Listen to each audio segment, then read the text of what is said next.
And that I don't know is maybe both an unlearning process and a learning process, right, of how to really be present and pay attention to each moment and open up our channels, open up our gifts, rather than play off the script. What is the way that we can open up our channel of creativity, of spirit, of love, of whatever we're trying to bring through in each moment? And that's where genius comes through. That's where the new comes through, when we don't know and we open up those channels.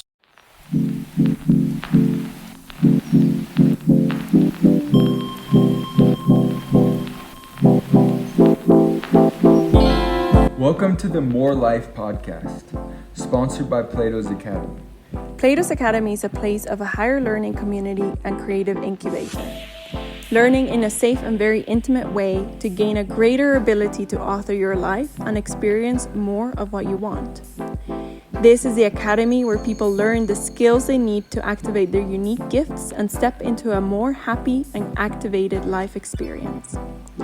If you are interested in learning more, head over to theplatosacademy.com and also check out the link in the description box. On today's episode of the More Life podcast, we're going to be talking about the power of the unknown.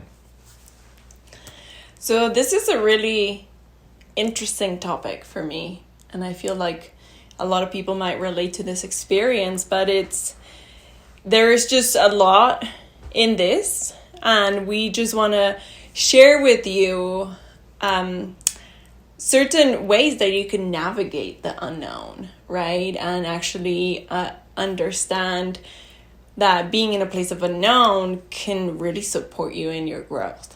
Exactly. And this ability to be comfortable in not knowing, to be humble enough to say I don't know, and that I really don't know a lot compared to the grand scheme of life and the universe and all that, has been so helpful for me. And a story that comes to mind, and a metaphor that's really helpful is the metaphor of keys. And I remember this one time I was talking with this dear brother, and he was telling me about all of the different air pockets in our body, and how it brings our tone, and how it brings our voice, and how we can sing songs by connecting all of these different air pockets. Mm-hmm. And I was just writing profusely, like I had to know it all, I had to remember it all. It was just so good. Mm-hmm. And he stopped me and he said, "You don't need to remember any of this. You just need to find a key. Find, an instrument, a didgeridoo, a flute, where you can enjoyably explore what I'm talking about." Right. For the actual embodiment of what he was talking about to come through. And so I put my notebook to the side and I just listened. Mm-hmm. And I remember everything that he told me, right, just by paying attention. Yeah. And the ability to be in the unknown and realize that no matter how much education we have, if we have 10 people, really allows for our growth and our expansion and a deeper level of discovery to happen. Yeah, I think that a lot of this is a generalization, of course, but a lot of Western culture, it kind of like gives you weight, or this sense of like, oh, you're a prestigious person if you know a lot. And I feel something that you're speaking about is reframing what we even think of as knowledge, mm-hmm, right? Of this all very like mental in your brain type of mm-hmm experience into a fully embodied, like visceral way of connecting with yourself, where you don't have to remember anything that you've studied in a book or in a lecture, but rather you're activating your full presence to participate in whatever life brings you. And I feel that, the phrase of, I know, therefore I am, right? Like I remember that so strongly. That was like the key thing of philosophy class, right? Growing up, and everybody was like, I know all of this stuff and I have really good grades. And me as a creative, I always had conflict with that of like, this doesn't feel true for me, right? This sense of like, there's something greater that happens when I'm making art that has nothing to do with how much I know. And I think that led me to almost like an exploration of myself, right? Of like, let's look at like the deeper things that are going on beyond this experience of only if you know there you are something, but rather you just are, right? It's like coming to a place of a lot of the work that we're doing, it's really the phrase is I am. That's it. You are, right? Like you don't need anything to be something, right? You are right now. That's it. Yeah, exactly. And there is, it feels like a misconception that knowledge is power.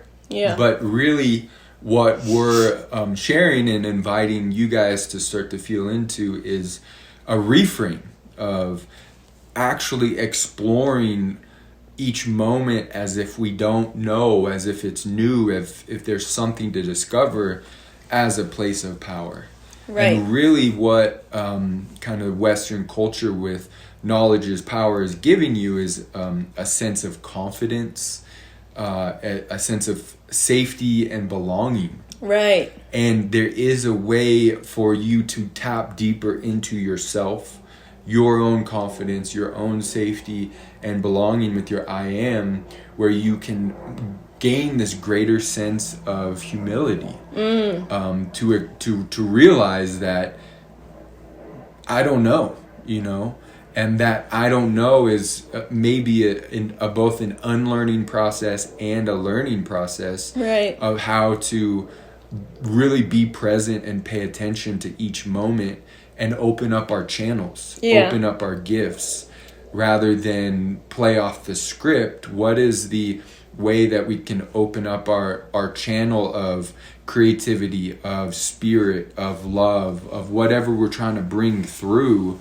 in each moment? And that's where genius comes through. That's where the new comes through, when we don't know and we open up those channels. Yeah. And I feel the key, you just said it, of we stopped acting through a script.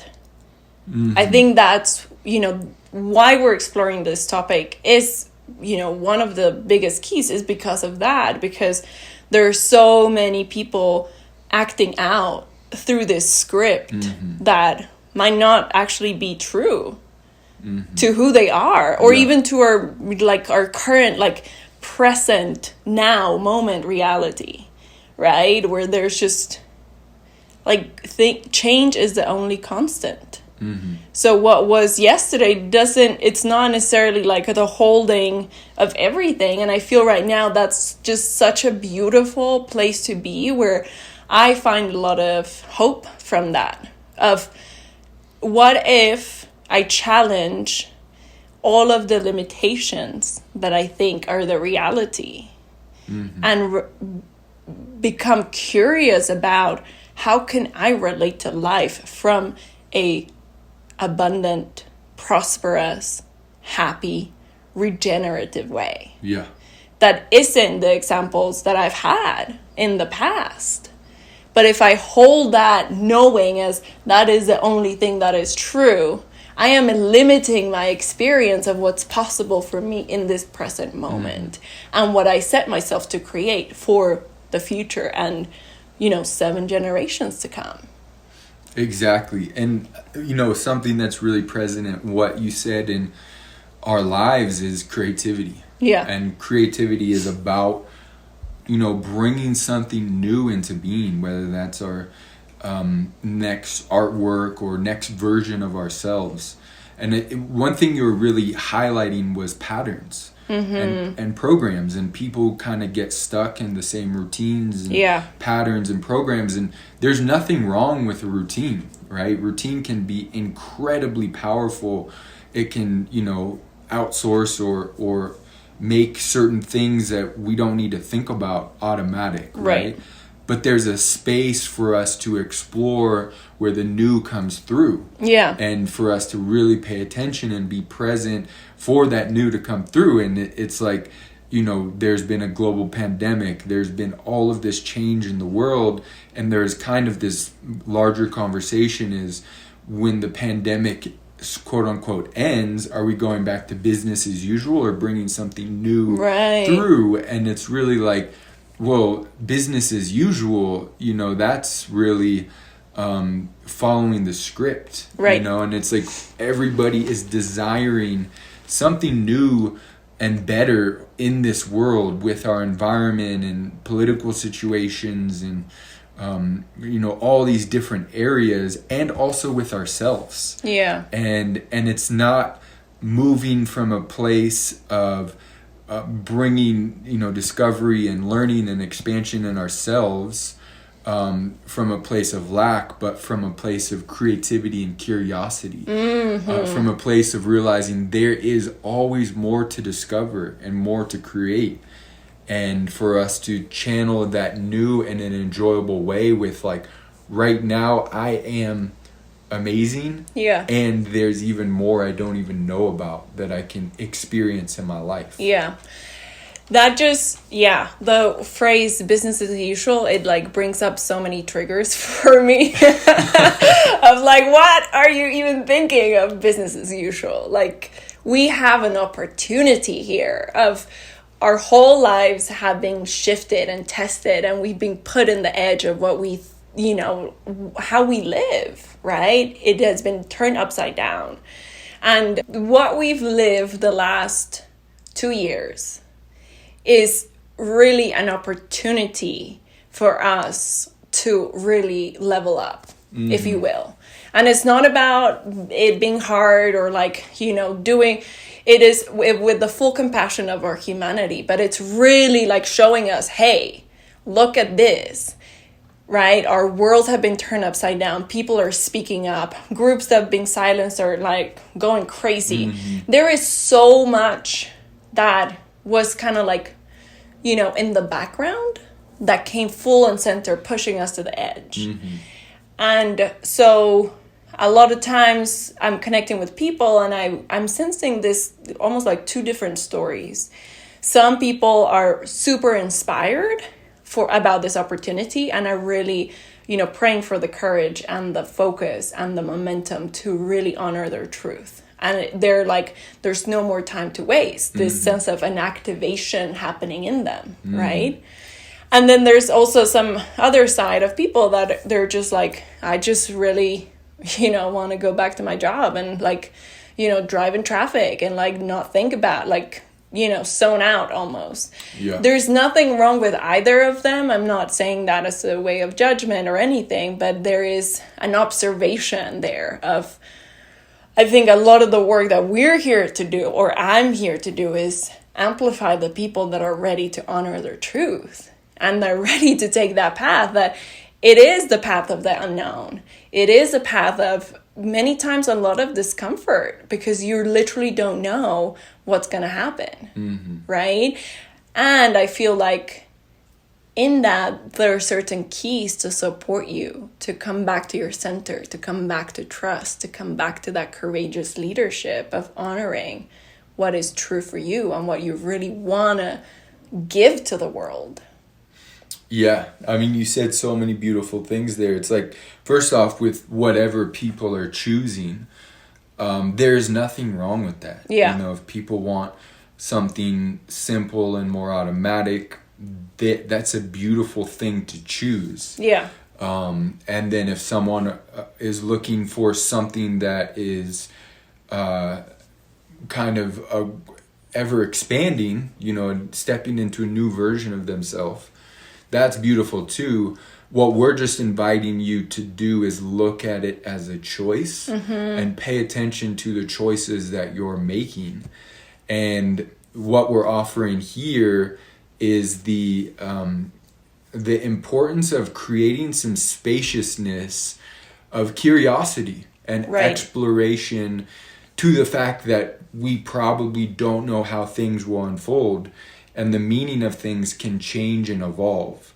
in the initial moment that they happen, they could mean one thing to us, and then 10 years down the road, it's completely different. Yeah. And so allowing us to be a little bit more flexible with what we think we know, and what the ability to explore things that there might be other perspectives or other aspects to our life or an event. Yeah. And this really helps us to find more doors in each moment. Right. Find more doors in our life, and also find some more compassion with people, and really open up our life more. Yeah. I think what you said there, it really talks about the learning and the unlearning flow of the school of life, right? That it's not about information that goes through your brain, but actually it's in your heart, right? It's like heartfelt life that is teaching you to learn and unlearn so much, right? Like, just think of your life, and then add to that your whole lineage, right? And then add to that the whole collective experience of, humans on Earth. There is so much information that we're, generalizing, distorting, there's just processing, really, right? And in that, I think navigating the unknown and the power of the unknown is about helping us soften and helping us release this attachment to a sense of control over life, right? Yeah. And I feel just bringing some of the medicine aspects into this experience that are very helpful for me, right? And like in all of living a courageous life, our spiritual practice is a big ally to help us come back to that center, right? And just thinking of there is a greater web of life happening that we have no idea about. And that beautiful mystery of what it is that we don't need to know about. Yeah, and the exploring the unknown to me really has become exciting and has become safe and has become a place where I feel I belong. Yeah. And really, that's a place to honor. Yeah. And to come into a situation, a conversation, or whatever it is, and start off with, I don't know. Let's figure this out. Let's explore. Let's be curious. Let's be curious is really helpful. Yeah. I feel you are definitely somebody that is very comfortable in navigating and surfing the unknown. That's, I think, a big key that you've helped me, of somebody that, in the last couple of years has experienced an insane amount of fear and healing that, right? And I think you are a very safe person. And in that, your just solid groundedness of that, you're able to explore areas of, like you don't really know what's going to happen with this sense of safety. And I feel that's one of the keys, right? As you're saying yes to more of the life you want, always coming back to tending your sense of safety. Yeah. In the midst of the change, in the midst of the unknown, right? Because that's, if you know you're safe to explore the depths of what's possible, that is a grounded arrow, right? And that really supports the softening, the humbling experience of that. Yeah, it's beautiful. Well said. And you talked about fear, and, a sibling to fear is anxiety. And really what that is, it's a projection. Fear is a future projection. Anxiety is a future projection. And then if someone gets really, comfortable and familiar with the experience of fear and feels it a lot, then that becomes a map. And so whenever they get an excitement of energy, they see it as fear rather than just a rising of energy. Cup of coffee, anxiety and fear comes up versus, wow, I have more energy to do my life right now and to focus it how I choose. And so in this way that we're sharing of exploring the unknown, to really connect with our center and navigate our ship through the unknown in a way that we can focus on what is in our ability and our field, what can be initiated and maintained by self, and then and continue to expand that, right? Yeah. A great example of this is like, let's say you want to learn the guitar, or you want to learn a skill or a language.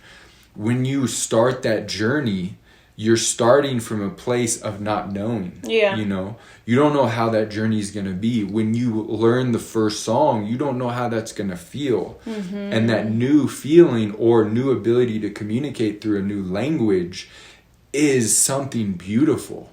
And it is a success, and it is something of us moving into the unknown, and there's more and more of that to discover. Yeah. And I think the directions of where we move in our life from our center into the unknown and being safe in that is a great ability for us to create more of what we want and to choose to experience more of what we want. Yeah, that's really beautiful. The piece of safety is so key. And I think there's also this invitation to know when you have that arrow that guides you forward, right? And I think another way to look at it is when you know your purpose, right? And it's, you know, it that journey in itself is a beautiful way of knowing yourself more, but feeling safe, honoring your purpose, right? I think those two keys are so important to help you in this navigation, right? In this like beautiful epic journey of your life that is full of unknowns. And in that you have a solid sense of safety and a solid sense of purpose.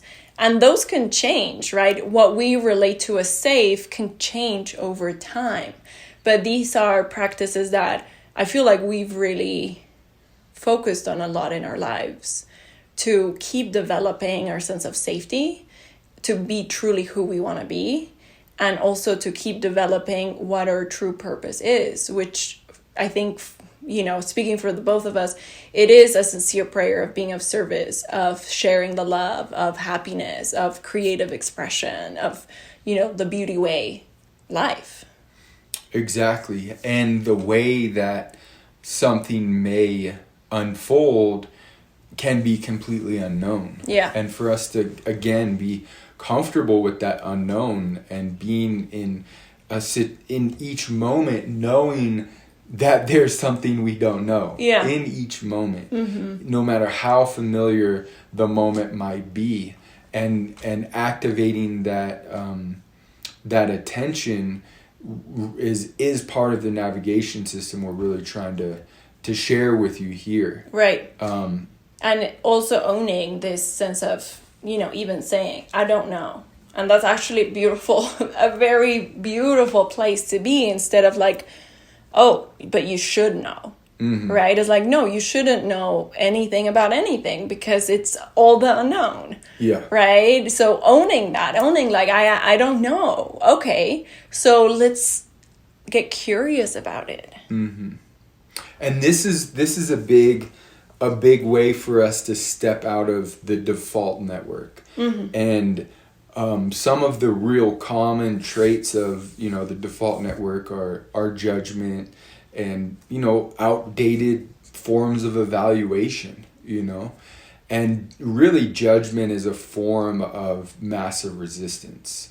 You know, really, we don't have enough information to really judge or morally say someone is doing something wrong, right? You know, we don't really have all the information to judge someone, let alone self-incriminate, you know? Yeah. And so when we kind of step into the permission to not know and navigate, be curious, explore, and then choose what we want, we really get to kind of allow the judgment and evaluation and sometimes self-incrimination to just turn it down at least a notch, if not, close to zero. Right. So it's kind of in the background and it's not affecting our decisions.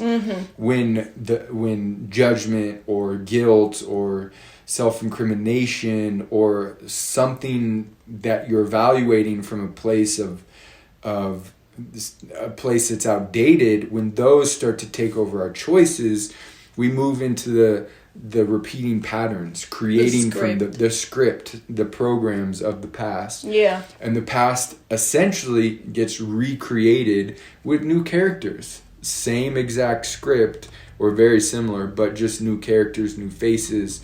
So it seems a little bit different. But when we can turn down the judgment, turn down the evaluation, and be curious and explore and say, I don't know, that's when the new comes online. Yeah. And, pretty much everybody, when they get into that space, they're looking for the same thing. They're looking for more happiness, more enjoyment of life, more activation of purpose and usefulness, more ability to share their gifts in the world, and belonging and safety. And pretty much everything is that humans are doing is reaching for safety and love. Now, how mature that reaching for safety and love is really the question. Right. If someone's trying to suffer for another person in an unworkable way to say that they love them, that's kind of, an immature way of love. Right. Versus loving through their choice and expanding and spreading well-being. Right. I think, that's really powerful. So let's open that up a little bit more. Because I think, this just goes to like the things that you've learned too, right? And the opportunity to unlearn and learn something new, right? So if you are somebody that has learned through childhood or even in your lineage that love comes at a price, or that love is conditional, right? Of like, I'll love you or I'll do this for you if you do this for me type of exchange, and I'll see you and I'll belong to you if you do this thing for me, right? That's one example. And if we think that that's true, so we know that and we, become adults and we start sorting for love that is like that. Unconsciously, yeah. Right. This is, with the pure intention to share the love, because that's what we know the love is, right? And I feel as adults to go deep into what belief systems you have around certain things, and I feel like people will start noticing, right? Because that love, it doesn't feel good, right? That's the moment where instead of just being in your brain, you come to your heart, you come to your body, and you allow your body to help you and guide you and tell you information about your experience, right? So if you're trying to share the love and something doesn't feel good, getting curious, like what's going on there, right? Does it not feel good because it doesn't feel like authentic love? Or am I trying to do this exchange thing that's like super weird and I'm tired of it, right? And everything is revisable. So I think there's just layers that we created of certain things we know as true. And when we allow the unknown to come, it might like create really rocky waves, right? Where you're like, whoa, this is a lot.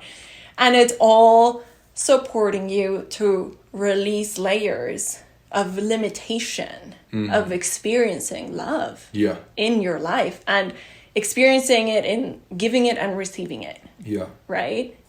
Exactly. And what you just said is so beautiful and so important, because really what makes the world work is love. Really, there is only love.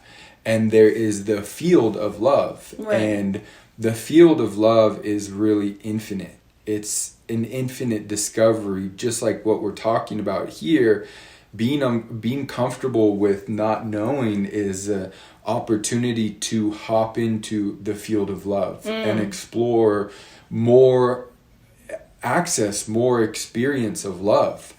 And when we can, have that as our center, the field of love, the experience of love, the field that really organizes all of life, which is love, the more our life opens up, right? And now there's agreements and commitments and different containers and relationships for a purpose, right?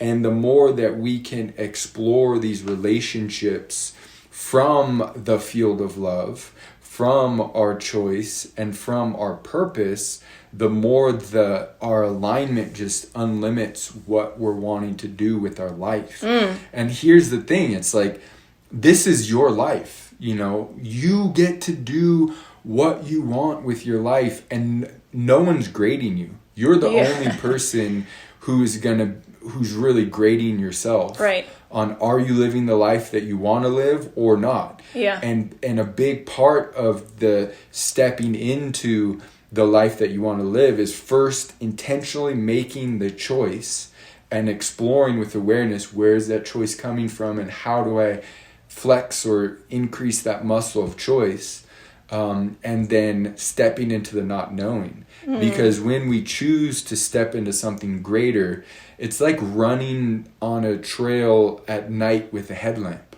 You can see maybe one step or two steps ahead, but you're not going to see the whole path ahead. You're going to be given a greater sense of ability to navigate the unknown, but you won't necessarily know the whole path, right? Yeah. And I think when we were talking about the moving from a place of love and making those choices from a place of love, it really starts with you.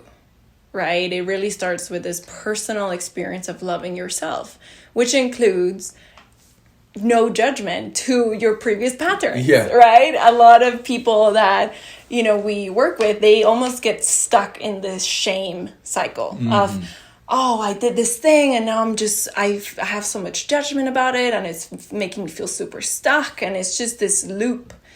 And in the practice of coming back to the love to help you move through the unknown, it starts with you. It starts with looking at that and saying, you know what? And I also love myself, and I am compassionate about that experience or that behavior because I know nothing and I'm doing my best, right? Yeah, and this gets to a really important point, is include everything. And include everything in your heart, right? So when you're stepping into more of what you want and old patterns and programs come up, it's easy to, self-incriminate, be shameful, judge. Rather than doing that, just get back on the horse, include it. Oh, I made a mistake, and I'm going to keep choosing what I want, know. And so that ability to include it all, even when we're making mistakes or hopping into old patterns, we then start to really explore, maybe there's an unresolved trauma that is trying to say something, that's coming up for resolution, coming up for healing. What is this pattern trying to say now that you have a higher perspective to want something different, And so these are it's the exploration, it's the curiosity, it's the compassion that allows us to move forward. And sometimes it's like there is a significant amount of attention that we need to bring to moving forward in something. And sometimes it's just letting go, really just letting go of what we thought we knew. And then all of a sudden we step into more of what we want, Yeah. And so that's a really big thing right there. Yeah. I think that also speaks to the constant flow too of the different qualities of doing something, taking action, and also just being. Receiving. Right? Yeah. It is this, there's moments for both, but it doesn't need to be go, go, go, do all the time, right? I think part of the unknown is in those moments where you're like, I need to take a break, or in those moments of deep unknown, right? Of like, I don't know what's happening. I don't know what my next step is. Taking a moment right? Taking a breath in. Yeah. And a lot of the work that I'm really, calling in for myself and for a lot of people that I'm working with is this sense of more ease in our lives. And this sense of getting better at receiving all of the love that is available to us, which can be really scary. Yeah. Right? So in the moments that you pause, there is so much that happens then. Mm-hmm. And you don't need to do anything about it, right? You're actually in receiving mode. So how do we, as we navigate the unknown, how do we create a balance between the flow and the go, right? Between the receiving and the giving, or the doing and pausing? Yeah. That's a really important point, is like getting good at both giving and receiving. Yeah. We want to be able to share our gifts with the world. That feels good. And in a sense, there's a receiving there. And also being okay with completely breaking down and letting go and receiving what has been waiting there for you, maybe for a long time. There could be gifts or things to receive that are just right there waiting to be received. And sometimes, letting go or pausing for a moment, we can start to receive those gifts that are for us. Yeah. And, you talked about self-love, and self-love is something that can continue to increase, and we can learn more about self-love and find new areas to love ourselves. There's always new spaces to love ourselves. Yeah. And the more we can love ourselves, the more we can give and receive love. Yeah. And in the simplest context of life, that's what it's about, giving and receiving the love. Yeah. That, and the more we can open up that channel, the more enjoyment we're going to have of our life. Yeah. Yeah, I think that is such a big key right now of people just going deeper into this self-love practice, and I think how I relate to that is I just feel when I'm loving myself, I am taking loving actions. I am saying loving words. I am thinking loving thoughts, right? It is actually, you come back to this vibrational level of how you are, how you just, are being in your life, right? So I feel that helping people develop that practice of self-love, it really creates this opportunity for us to experience more love all the way around, right? Yeah, exactly. Yeah, that's really, really beautiful. I mean, self-love is so helpful, even an ounce of it. Yeah. Without safety and love, there is no healing, right? So safety and love are the foundation for any type of healing, any type of expansion work. And a lot of the work that we do is learning, changing, expanding, including at an identity level. Right. And so what does that mean? What does that look like? When it's really expanding your I am, who you are. And when you are something, there isn't the need to force anything. You just do it. If your identity is a reader, then when you have free time, you're just going to read. If your identity is an artist, you're just going to make art. If your identity is a runner, you're probably going to wake up at 6 a.m. every morning and run, or at least run most days of the week. And so when we start to learn at the identity level, there's an embodiment that happens. And that's the greatest shift, too. Yeah, exactly. It's the greatest level of learning for us as individuals. Yeah. Is at the identity level. And also when we can be a little bit more flexible and compassionate about our identity. Because some of the assertions or motivations for identity are coming from a place of trauma, someone wants to be some all-powerful being because they didn't receive the love when they were younger, They're trying to learn so much stuff to gain power, to hope that they get love from a parent, And when we can start to heal that up, there's more freedom to find really where the most access to love is right now. Right. Yeah, I think we also become more resourced, right? Instead of this needing from lack, it's more like adding to the pot of well-being, right? Which we talked about in our first episode. And that's really beautiful. In that change at an identity level, you could also start right now by choosing what is your I am. Yeah. Right. And there's, the change work that you do and you see clients one-on-one, you go really deep into that. And as a practice to support people right now, it's literally just choose what is it that you want to be? What is it that you are? Right. And a lot of times is I am a kind person. I am a loving person. I give and receive the love. Yeah. I am successful at following my passion. I am. Like, you can get creative and get that feeling of love to guide those choices. Exactly. And another part of what we're talking about here is being fully human, And it's not about being perfect, Perfection is an illusion, It's an illusion with the fact that all experience is valid and valuable, right? We don't need to say any type of evaluation on our experience. We just need to choose more of what we want. And mistakes and feeling sad and having all of our feelings and all of that stuff is being fully human. And by including and accepting that, we can expand our identity, expand our capabilities and skill sets to express more of the love and our gifts with the world.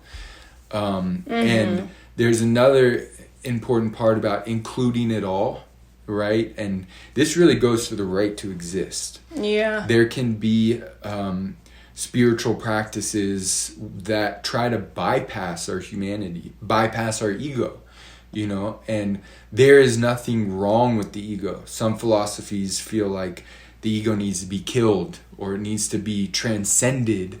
We're saying your ego needs to be included. Right. Included in your identity as connected to everything and part of an expression of everything. You also have your personality and your identity. And building that bridge of connecting with source, or whatever you want to call it, into channeling more of your gifts with the world is an important part of being fully human, experiencing the love and really engaging with life. And this is one of the big things we do at Platos Academy, is we help you be fully human and really engage in life, expressing your gifts in the world, giving and receiving, and being able to be comfortable in the unknown, in that whole exploration. Right. Yeah, a lot of the reframing that happens is, instead of, believing that there's something wrong with you, or you need to change something about you. Yeah. It is about loving yourself and watching your life transform. Yeah. That's literally, like, if you can get to a place of loving yourself, your whole life will shift in that instant. Yeah. Right? So we go really deep into like, okay, let's see the limiting beliefs and stuff that is really just blocking you, or, what's actually happening, right? But that is really the prayer of, let's get to loving ourselves. Yeah. Right? Because then not knowing, it's not a shameful experience, because we have the love. Yeah. Right? We feel the love. We are. So it opens up just this, like, okay, let's give it a try, right? Let's keep trying every day. And I think that's the biggest thing of shifting from this script-based life into a loving life that takes you deep into a journey of unknown with the full awareness, right? The including it all. You're including the unknown instead of pretending that this is how things go and this is how I am and blah, blah, blah, blah, blah. You are literally embracing, I don't know. Let's be surprised by how much love I can feel. Yeah. Right? I think that's a lot of where the word miracle is like, it's not like a weird thing, you know, like miracles are happening every single second of our existence.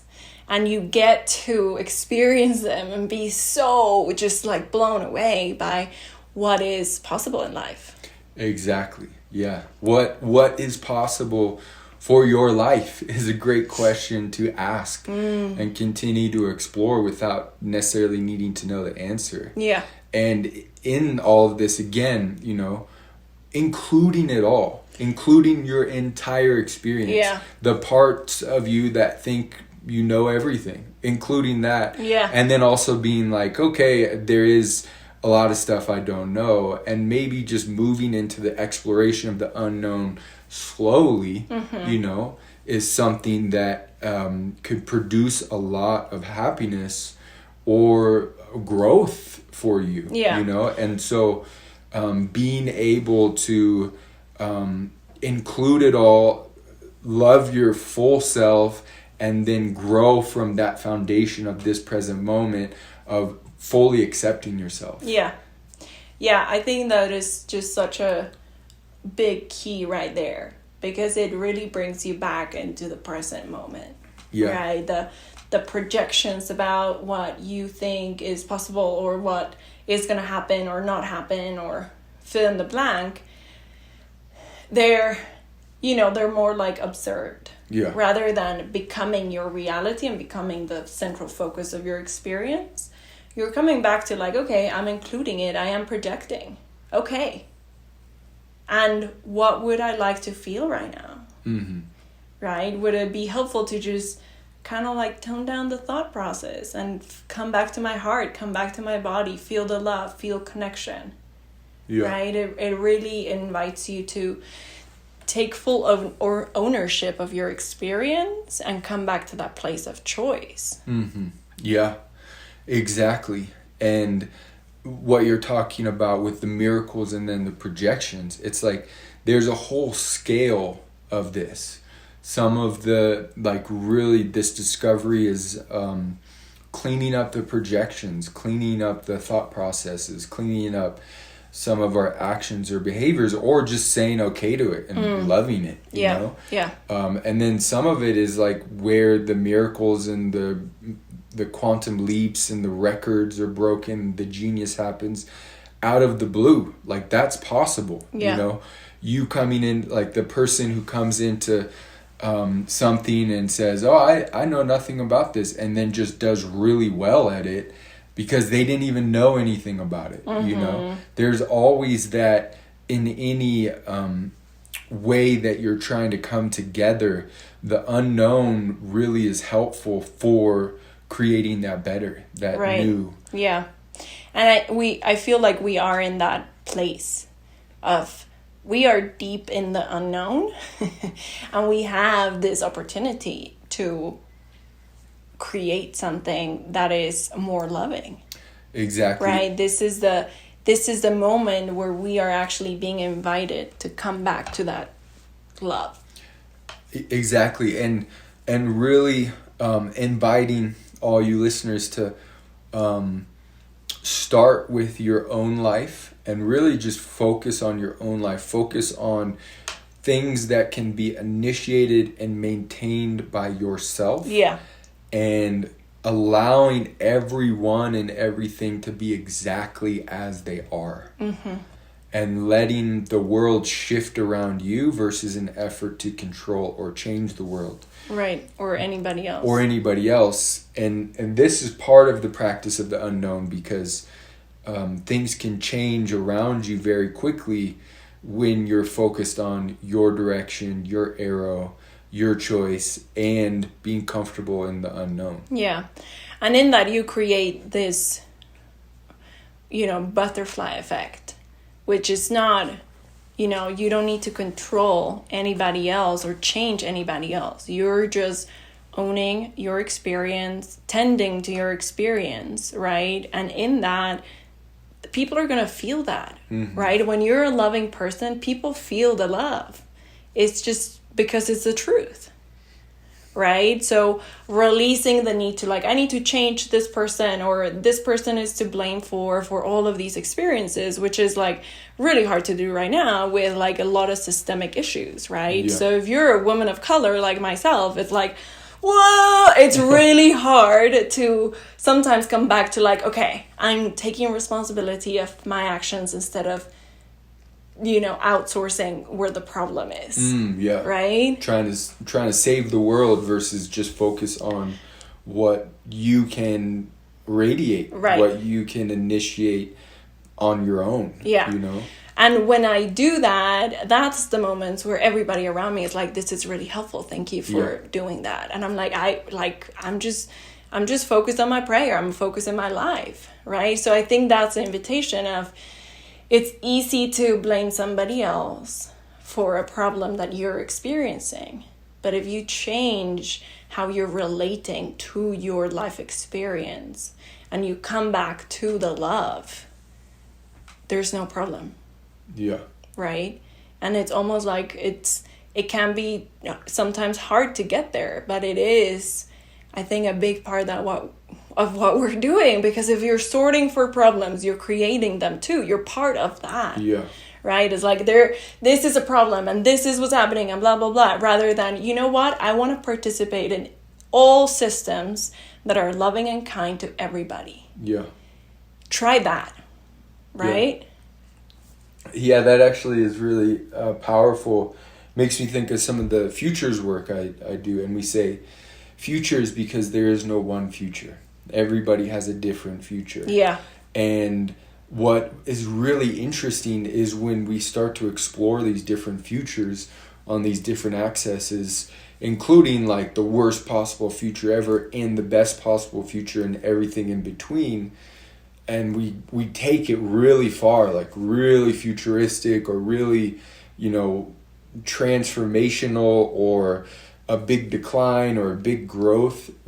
We find that there's actually examples of these things existing maybe on small scales already in the earth. Yeah. And it's like when we start to open up what we're wanting in our life for ourselves, we start our vision opens up. We start to expand what we can see and sort for, rather than, you know, just the problems and trying to save the world in a way where it may not be our position or purpose to try to save the world. Right. When, you know, it's like Buckminster Fuller, his thing is, don't try to change the system, create what you want or create a new system to make the old system obsolete. Right. And it could be at a small scale. You create what you want in your community to make that system that you don't like obsolete in your community. Yeah. And maybe no one even knows about it. Maybe it's like a few small towns in the US are living a completely new system and the news doesn't catch on to it or whatever, but those are still existing. Yeah. And that's still your experience. And it's available. Yeah. And you don't need to change the whole world, even though it seems like, you know, the whole world is changing and falling apart and all these things. It's like, yeah, there's a lot of chaos. And what is your choice? What would you like in your life? Right. And that is such a big key. So being in a place of unknown and getting curious, right? So instead of acting from the shoulds or the script, you go deep into the unknown. You go clear in the love stance to all of life, including yourself. And then you get curious.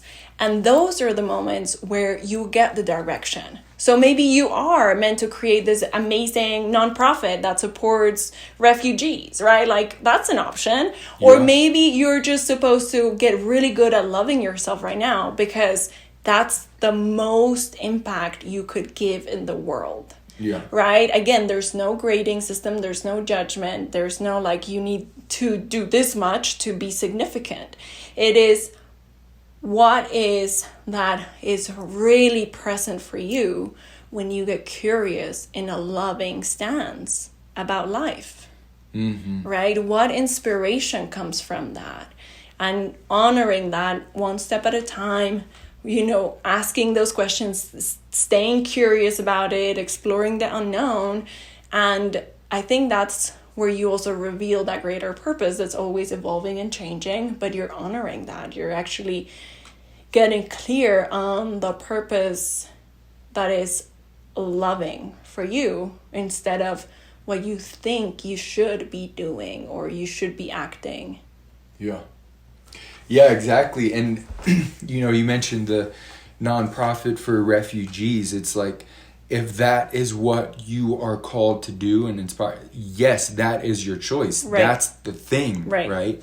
But if it's from a place of should, or you don't have that skill set, or there's no way for you to engage with that for some reason, anything's possible, but if that's the thing, then that shouldn't make you guilty for not sharing those gifts when you can share these other gifts in a different way. Exactly. Right?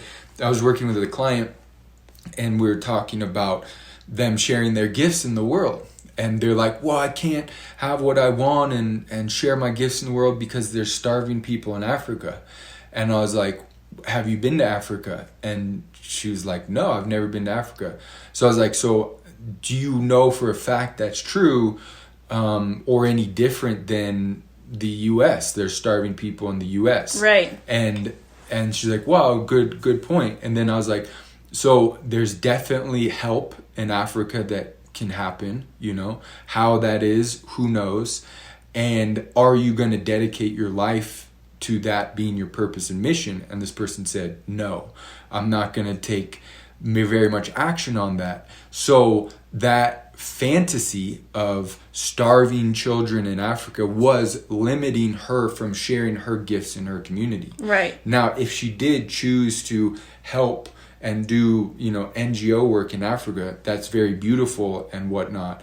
But the guilt of that fantasy from sharing your gifts in your community is not the way, right? And so however you can share your gifts is important. Yeah. And there's going to be certain people who address certain things, and maybe your gifts are going to be some global scale, but more than likely it's good to start off in your present moment.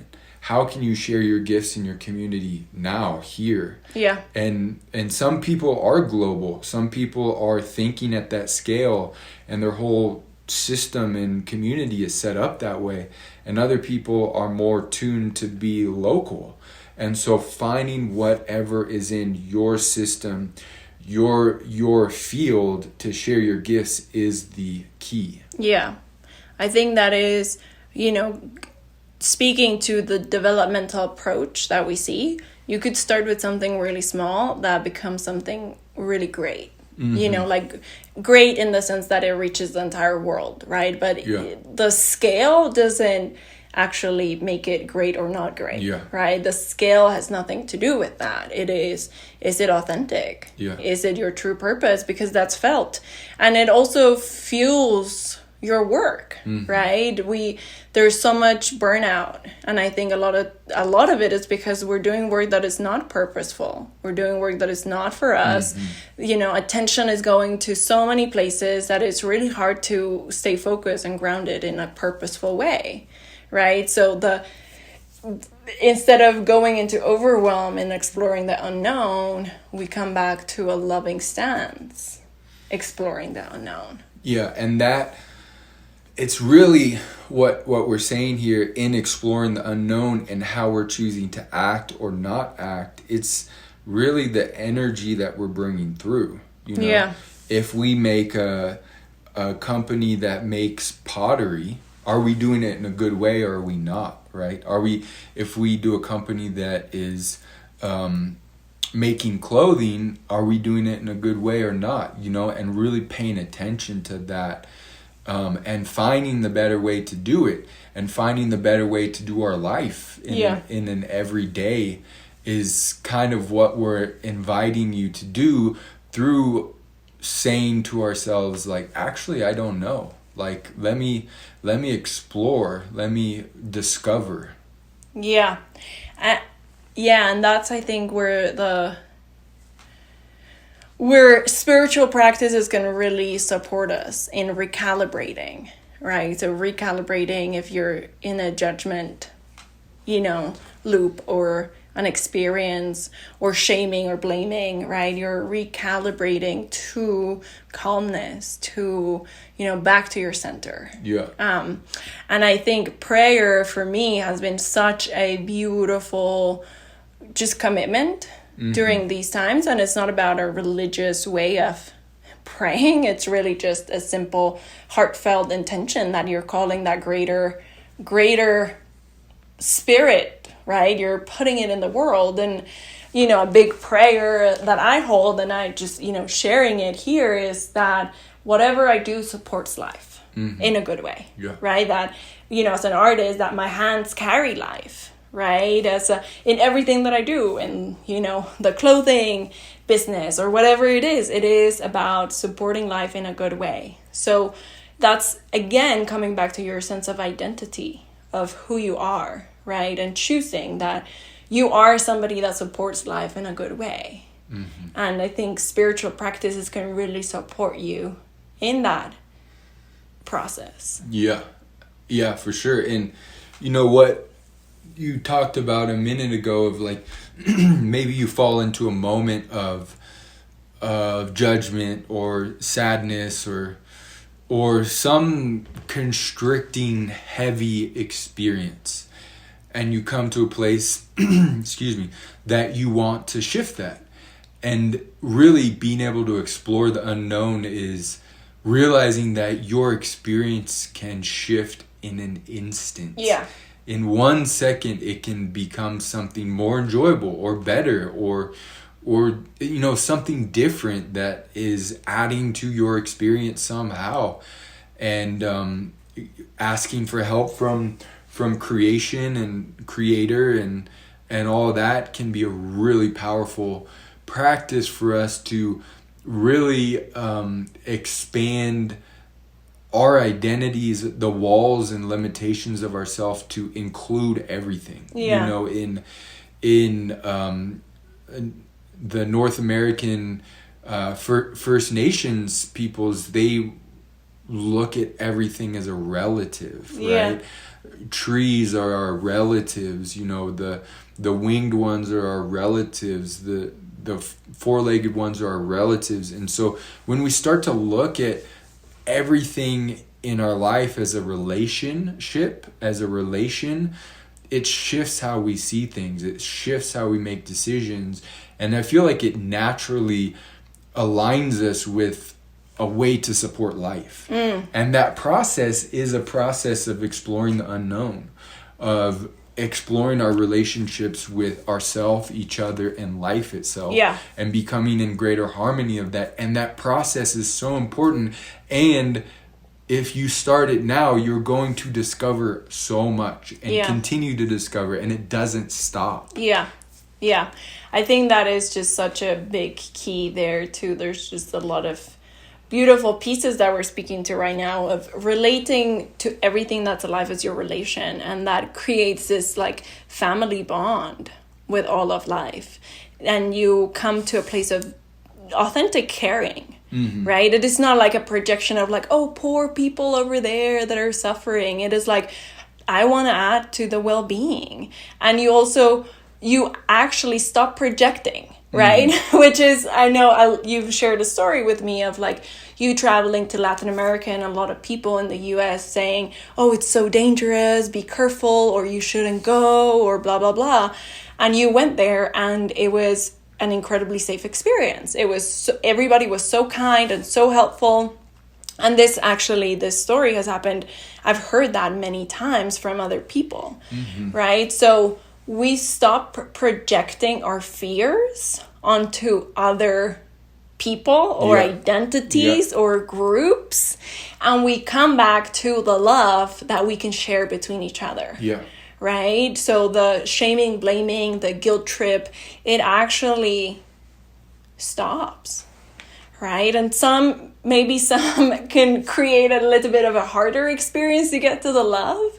But I think it's really available. And right now we're really being asked to share the love with the unknown, which might look like somebody that speaks a different language than you, right? Like, how can I share the love in this unknown, in this connection? There is life in front of me that looks very different than what I know is true or possible, but it is life. So if I am a loving person to myself, which equates to a loving person with life, how can I be loving with this life right here, right? I think it opens to the possibility of, like I mentioned, what is possible in life. It really opens that question up. Yeah, exactly. And the unknown, when we're relating with other people, it's like, what is the energy behind that? Is it one of harmonization? Or is it compassion? And when we explore other cultures or languages or other lifestyles or whatever it is, exploring that with curiosity and compassion is the way to share more love. And maybe, another culture or lifestyle isn't the thing for you, but it can really open one's eyes up to new ways and to supporting life and really finding peace among all humans and life forms and reharmonizing. And it's like, it is unknown how we reharmonize human systems with natural systems, but it starts with that exploration of the unknown. Yeah. To kind of figure it out and pay attention and see how that works for us. And I'm almost like seeing this visual of what you just shared is almost this external way we relate to something outside. But this can really be brought into your own experience too, right? Which is like, how do you hold with love and respect all of your life experience? Mm-hmm. Maybe there is a past that you're like, oh, I'm not very proud of that, right? And how do you harmonize with your present moment so you can actually come back to the love, get curious, and explore the unknown in a new way instead of with the limitation of your past or what you think is, only available. Yeah. Right? So I think that's a big thing, relating it to our relationship with Mother Earth, right? Of like what we know of in the past, there's actually immense amount of beautiful examples of human beings being in a good way with the earth. Yeah. And there's also horrible examples of how we are being with the world. So in that, instead of limiting, right? It's not about like, oh, we need to go to the past and this is how it was done and let's bring it back into that. Or like, oh, the only thing we have is what's happening now and, whatever, right? Almost like giving up on that. But rather get curious and get creative and really explore. What is it that we truly want to experience with our earth, right? From that place of love. And that's the biggest thing, that self-love practice is for the rest of your life, right? And that self-love practice will start mirroring and reflecting from everything that you engage with. Yeah, and one thing I just want to highlight is the power of one person doing this. Yeah. And then the power of another person doing this. And the power if everybody starts really focusing on their well-being as the foundation, what kind of service that is. Like, it is a really powerful service to be focused on your own well-being and spreading well-being to others in life itself. Yeah. Like, that is a transformational practice, and it can be simple. It can be really simple. An example that's really true is like, let's say you're in a very busy city and there's all types of people in all different types of states. Some people are happy, having the best day ever. Some people are having a terrible day. Some people are stressed. There's all these different experiences, right? And you could be having a good day and then run into someone who's having a bad day and it affects you, right? Versus going to a place like Black Rock City where many people are having the best day of their life, or are very happy, or at least safe to have their full experience. Right. The pot of well-being there is just supporting everybody's well-being. And so when we can focus on finding new ways to spread well-being in ourselves and others and be generous in that, it is a giant service. And it's a process of discovery. Yeah. Whenever I think of that, it's this question comes up of like, imagine a world where everybody loves who they are and they love life. Yeah. Imagine a world where safety, worthiness, and love are presupposed. Right. Where everybody's walking around, they feel safe, they feel worthy, and they feel loved. Mm-hmm. And it's a personal journey. Yeah. Right? It really starts with you. And there is, I think, how do we move this work to more and more people?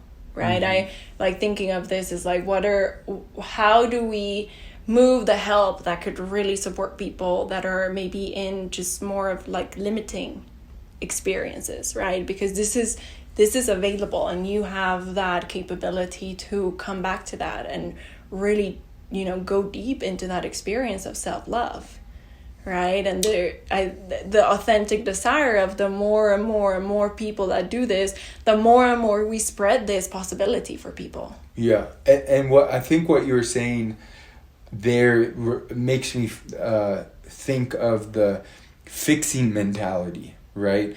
And moving out of the fixing mentality, like looking at things as perfect as they are, or at least okay as they are. Radical acceptance, right? So when we maybe pass someone on the street who's having a hard time, instead of bringing judgment or a fixing mentality, just sending love. Yeah. That person deserves love. Don't need to do anything different, right? They may be having a hard time, but love them up, accept them, say okay to whatever you're witnessing, and share the field of love with that person, and that's transformational. Yeah. And when we start to look at it that way, we can step into the place, maybe things are actually perfect as they are, and there's just this infinite unfolding, right? And we don't have to judge or think we know how things are or what perfect is, because this evaluation system is coming from cultural programming, family patterning, all that stuff. And so what we're representing perfect and okay or not okay or judging comes from these outdated evaluation systems. And when we let those go, it's like stepping out of a trance, right? It's stepping out of a trance and exploring the unknown of how to just share the love and share the acceptance and choose more of what we want in our life. Yeah. I think that is the key, right? Of asking, how can I feel the love right now? How can I share and receive the most love I've ever experienced right now? What does that look like? And actually taking action or being with more of the love instead of the other thing. Yeah. And sometimes moving into the more love is starting with acceptance. Yeah. Full acceptance of everything. And like you said earlier, is like sometimes the expanding of our experience to feel love can actually be scary, right? Because it is more sensation. Yeah. It's more feeling. Yeah. And so when we can start to look at all of our feelings as some form of love, all of our sensations as okay, we really expand our ability to feel the love. Yeah. Really feel the ability to feel our heart. And sometimes like feeling our heart and the feelings that are circulating for 90 seconds a day, if that's all we can do, and breathe and feel our heart for 90 seconds a day consciously, that can be a really healing practice for us and allow us to feel more and feel more love and be okay with possibly new sensations. Yeah. The sensations part is such a big thing, right? There is this, just increasing our ability to have our sensations that come with being human. It's actually a superpower that we have, right? Like, we can relate to it as an incredible ability that lets us know a lot of things in an embodied place. Yeah. Right? It like, oh yeah, this is the love. Oh my goodness, it is so much, right? And getting better and better at feeling safe in those sensations. Yeah. In the range of all of the possible human sensations that we have. Exactly. And when we start to, it's a form of dissolving resistance, radical acceptance, the mirroring of our energy from life itself, from other selves, just becomes more clear. Yeah. And feels better. And this mirroring of life back to us just starts to become more accepting. The more we love ourselves, the more we accept ourselves, and the more we can explore the unknown and be okay with the unknown and allow the new to come in. Yeah. That mirroring of the enjoyment of life becomes better and better. Yeah.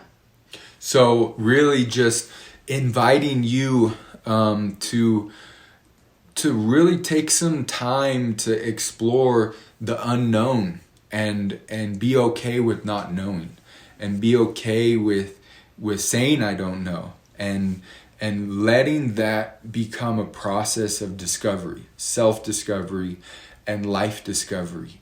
And being safe in the unknown and really paying attention to what are you trying to channel through in this moment. Yeah. I'm excited to hear what comes up, and, let us know as you go deep in the unknown, what happens, what are the experiences, what are the sensations that become available to you. Yeah, we would love to hear your experience with exploring more of not knowing and the unknown. And if you have any questions or other things you'd like us to touch on, let us know, because we're excited to hear from you. And yeah. Thank you so much for listening, and we'll see you next episode. Are you enjoying this podcast? Please share it with your community. Help us spread our message to more people that would benefit from it. If you are enjoying the material we are sharing in this podcast, you are definitely going to get a lot out of our 4-month summit. We want to invite you to check it out and apply to our upcoming cohort that starts at the end of September. And as a thank you for listening to our podcast, we want to give you the early bird pricing. So head over to theplatosacademy.com and submit your application to enroll. We look forward to the next time.